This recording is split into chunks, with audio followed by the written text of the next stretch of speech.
طائف کے انسیڈنٹ میں last time میں نے آپ لوگوں کو رسول اللہ صلی اللہ علیہ وسلم کی وہ دعا سمجھائی تھی، ٹھیک ہے، اور اس دعا میں فلسفی آف دعا ہے کہ دعا مانگنی کیسے چاہیے اور اللہ کون ہے، یہ آپ کو اندازہ ہوگا اس دعا سے، ٹھیک ہے۔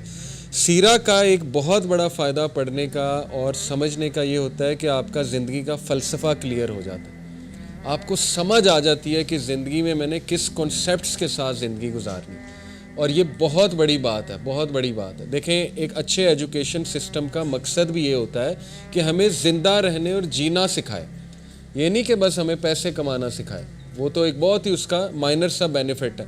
اصل ایجوکیشن سسٹم کا بینیفٹ یہ ہوتا ہے اور مقصد ہوتا ہے کہ بھئی ہمیں چیلنجز سے ہم نے کیسے گزرنا ہے، ہم نے زندگی میں مختلف سچویشنز میں کیسے ڈیل کرنا ہے وغیرہ وغیرہ۔ تو یہ سیرہ اللہ کے نبی صلی اللہ علیہ وسلم کے بارے میں اللہ نے خود کہا کہ تمہارے نبی میں تمہارے لیے بہترین مثال ہے، ہر طرح کی بہترین مثال ہے۔ اوکے، یہ دعا میں دوبارہ بتاتا ہوں، کچھ چہرے نئے نظر آ رہے ہیں۔ رسول اللہ صلی اللہ علیہ وسلم پہ پتھراؤ ہوا، ہمارے نبی پہ لہو لہان ہوئے، اور بہت یہ جس پہ جتنا غم کیا جائے اتنا کم ہے۔ لیکن میں نے آپ کو ایک بڑا امپورٹنٹ پوائنٹ بتایا تھا لاسٹ کلاس میں کہ سیرہ میں آپ ایک بار بھی رسول اللہ کو یہ انسیڈنٹ مینشن کرتے خود نہیں دیکھیں گے۔ اس سے کیا ثابت ہوتا ہے کہ ہمارے نبی صلی اللہ علیہ وسلم اللہ سے ایمپتھی لیتے تھے، لوگوں سے نہیں۔ سمپتھی لینی ہے تو اللہ سے لیں۔ ایک بار یہ دعا کر لی، اللہ کو رو کے دکھا دیا، سمپتھی لے لی، اس کے بعد کبھی مینشن نہیں کیا۔ صرف تب مینشن کیا جب حضرت عائشہ نے خود پوچھا کہ آپ پہ سب سے ہیوی انسیڈنٹ کون سا تھا؟ کیا احد کا تھا؟ جو احد کی شکست تو نہیں کہیں گے، احد میں جو بھی حادثات ہوئے اس کے بعد تو نبی صلی اللہ علیہ وسلم نے ہاں پھر مینشن کیا کہ عائشہ تمہارے لوگوں نے مجھے بہت دکھ دیا تھا، یعنی طائف کے لوگوں نے۔ لیکن تب بھی کوئی ایسا سینٹینس نہیں کہا جس سے سمپتھی لینا جو ہے وہ واضح ہو رہا ہو۔ اس میں بڑا امپورٹنٹ پوائنٹ ہے کہ دیکھیں مسلمان سٹرونگ ہوتا ہے، سمپتھی اللہ سے لینی ہے ہم نے۔ ہوتا کیا ہے، لوگوں سے آپ بہت سمپتھی لیں گے نا، ایک ٹائم آئے گا لوگ آپ کے بارے میں مائنڈ میں رکھ لیں گے یار یہ تو ویک سا ہے، ایم ہی ہے، ٹھیک ہے نا۔ آلدو اچھے لوگوں سے شیئر کرنا کوئی حرج نہیں، سنسیئر لوگ ہوتے ہیں، اچھے لوگ ہوتے ہیں، لیکن اگر آپ نے ٹرولی اسٹرانگ بننا ہے اللہ کے آگے روئیں۔ تو خیر، یہ جو دعا ہے اس پہ غور کریں۔ O Allah, to you I complain of my weakness of strength and my helplessness and loneliness before men. اے اللہ، میں آپ سے شکایت کرتا ہوں۔ سب سے پہلی بات کہ اتنا اللہ کے ساتھ ایفیلیشن، اتنا کلوز ریلیشن، اتنا بھروسہ، اتنا کانفیڈنس کہ اللہ کو اپنا دل کھول کے دے دیا۔ شکایت دو طرح کی ہوتی ہے، اس دعا سے یہ بھی ثابت ہوتا ہے، ٹھیک ہے۔ جیسے حضرت یعقوب نے سورہ یوسف میں آتا ہے انما اشکو بسی و حزنی اللہ، بے شک میں اپنی شکایت، اپنا شکوہ کس سے کرتا ہوں؟ اللہ سے۔ شکایت یہ جو پہلی والی ہے نا، یہ تو جائز ہے۔ یہ کون سی والی شکایت ہے؟ اور یہ ایسنس آف توحید ہے ایکچولی، ٹھیک ہے، کہ آپ کمپلین کرتے ہیں اللہ تعالیٰ سے کہ اللہ میں بے بس ہو چکا ہوں اور آپ کی مرسی، آپ کی ہیلپ کے بغیر میں کچھ بھی نہیں۔ اور اس میں پتہ ہے کون سا والا ایلیمنٹ ہے؟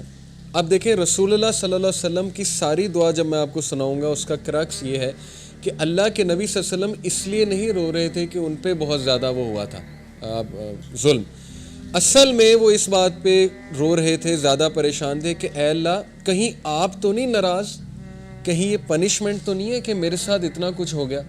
یہ اصل میں اس کا جو ہے نا ماخذ ہے، یعنی آپ سوچیں کس لیول پہ اللہ کے نبی صلی اللہ علیہ وسلم کا ویژن اور اللہ سے تعلق تھا کہ اللہ یہ ہوا ہے میرے ساتھ تو مجھے سمجھ نہیں لگ رہی، کہیں آپ کی ناراضگی تو نہیں ہے، کہیں مجھ سے کوئی خطا تو نہیں ہو گئی، مجھ سے کوئی غلطی تو نہیں ہو گئی۔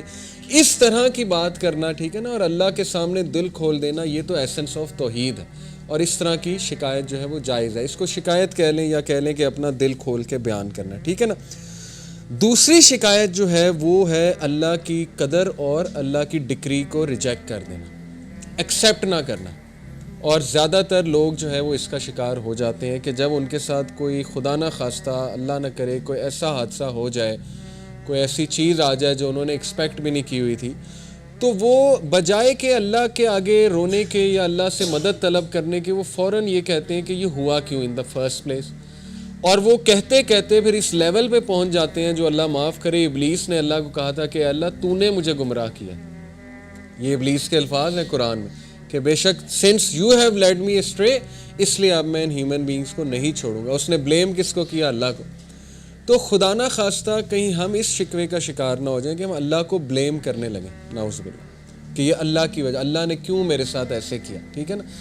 انسان ہے، نکل بھی سکتے ہیں ایسے الفاظ، لیکن یہ کہ توبہ کر لی جائے، فوراً سے ریٹرن ہو جائیں، فوراً سے جو ہے وہ اللہ تعالیٰ کے بارے میں پازیٹیو ہو جائیں، تو یہ ایسے لوگ اللہ کو بہت پسند ہیں. ٹھیک ہے، تو پہلی بات یہ شکووں کے بارے میں، 2 طرح کے شکوے میں نے آپ کو بتائے. ان میں سے ایک ناجائز ہے کہ تقدیر کو چیلنج کر دینا، اللہ کی ڈکری کو ریجیکٹ کر دینا کہ نہیں یہ ہوا کیوں. جیسے کچھ لوگ ان کے فادر کی ڈیتھ ہو گئی، مدر کی ڈیتھ ہو گئی، ایکسیپٹ ہی نہیں کیا، دین سے بھی دور ہو گئے، نمازیں پڑھنا چھوڑ دیں کہ نہیں یہ ہوا کیوں. تو خیر اٹس ویری ڈیفیکلٹ، لیکن یہ کہ اسٹرینتھ پکڑیں. ہمارے نبی کو بہت غم آئے ہیں، بہت دکھ آئے ہیں، ان سے اسٹرینتھ پکڑیں. اگر غم دکھ کوئی بری چیز ہوتی تو انبیاء کو نہ آتا، اس کا مقصد ہے، ٹھیک ہے نا.